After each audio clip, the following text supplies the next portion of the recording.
What's up, guys? This is Nick from Arch City Poker, and in today's video, going to be continuing the How to Beat Live Low Stakes Poker series, with today's topic covering how to beat the trappers, or beating the trappers. I don't really know what I'm going to title it yet, but essentially how to play against guys that just slow play all the time and try to set traps, try to check raise, try to limp re-raise. So let's get into pre-flop, and then I'll get into post-flop. This won't take long. There's no secret formula or strategy really to beating these guys. They essentially just beat themselves.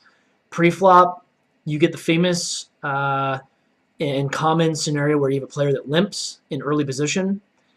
You have a couple limps, let's say, behind him, and then all of a sudden you have, let's say, 9-8 suited on the button, and you decide to raise, which you should be.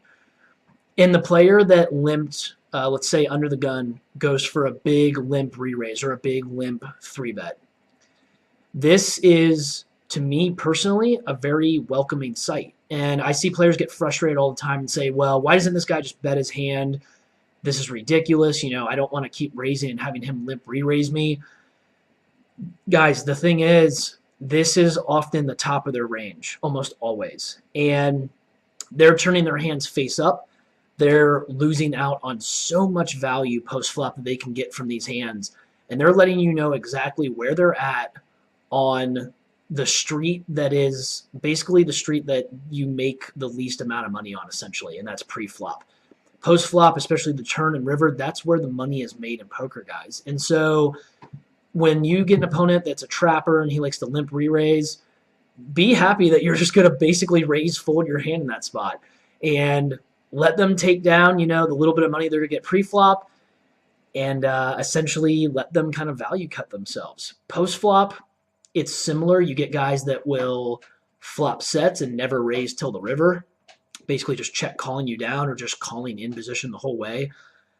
Again, they are pretty much just shooting themselves in the foot. They're letting you often just keep control of the hand and the initiative. And with that comes, you know, the ability for you to set your own price. If you're in position, you can often check and take free cards. They pretty much allow you to play perfectly for the most part. With a lot of these guys, they're going to be labeled in your mind probably as loose passive. So essentially all you do is tailor your strategy basically in the same way that you would with any loose passive player if they don't do a lot of trapping. You just value bet wider. You lower your bluffing frequencies because these guys, when they're calling, they're still going to be calling pretty wide, and they're going to be basically over calling essentially. So there's not a whole lot of reason to try to bluff them at any kind of optimal frequency. So keep value betting pretty wide.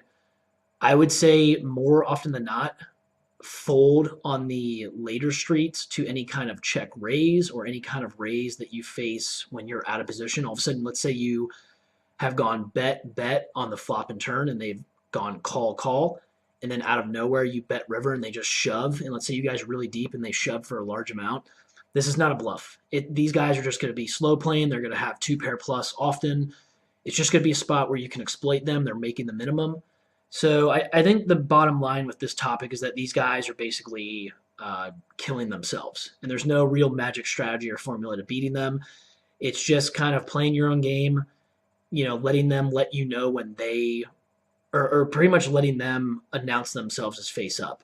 And you just keep value betting wide and lower your bluffing frequencies a little bit.